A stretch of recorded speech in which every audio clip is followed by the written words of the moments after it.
Tipper ಲಾರಿಯೊಂದು ಸ್ಕೂಟಿಯ ಹಿಂಬದಿಗೆ ಡಿಕ್ಕಿ ಹೊಡೆದ ಪರಿಣಾಮ ಮಹಿಳೆಯೊಬ್ಬರು ಸಾವನ್ನಪ್ಪಿದ ಘಟನೆ ಕುಂದಾಪುರದ ಬಿಜಾಡಿ ಡಿವೈಡರ್ ಬಳಿ ನಡೆದಿದೆ.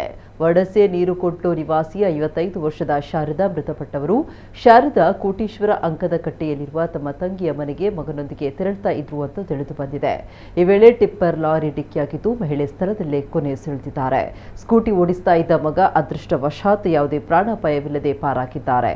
ಈ ಬಗ್ಗೆ ಕುಂದಾಪುರ ಪೊಲೀಸ್ ಠಾಣೆಯಲ್ಲಿ ಪ್ರಕರಣ ದಾಖಲಾಗಿದೆ.